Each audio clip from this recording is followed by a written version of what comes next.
Hello friends, আসসালামু আলাইকুম। আসুন শুডের ব্যবহার নিয়ে আলোচনা করি। শুড মানে উচিত, যে কাজটা করা উচিত সেখানে আমরা শুড ব্যবহার করব। প্রথমে সাবজেক্ট শুড প্লাস হলো মূল ভার্ব। শুডের নানা রকম ব্যবহার আছে। শুড প্লাস মূল ভার্ব হতে পারে, শুড বি প্লাস আইএনজি হতে পারে, শুড হ্যাভ প্লাস পিপি হতে পারে, শুড হ্যাভ বিন হতে পারে।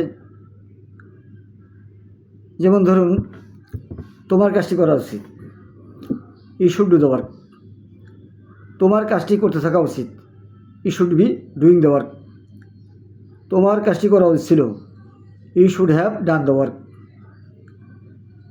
কাজটি করা উচিত ছিল, the work should have been done.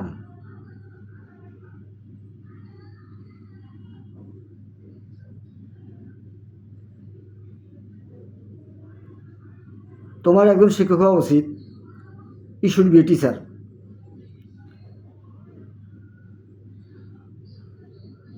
তোমার সাধারণ জ্ঞান থাকা উচিত, you should have common sense. তোমার সৎ বন্ধু থাকা উচিত, you should have honest friends. তাদের একটা বাড়ি থাকা উচিত, they should have a house. তোমার একটা গাড়ি থাকা উচিত ছিল, you should have had a car. তোমার ভালো জ্ঞান থাকা উচিত ছিল, you should have had good knowledge. তোমাদের সৎ হওয়া উচিত ছিল, you should have been honest. আবার গরিবদের সাহায্য করা উচিত, the poor should be helped. আমাদের ইংলিশ শেখা উচিত, we should learn English. English শেখা উচিত, ইংলিশ শুড বি লার্নড। এভাবে আমরা ইংলিশ শিখতে পারি।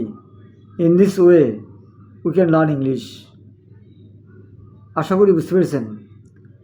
I hope you have got my point. Thank you.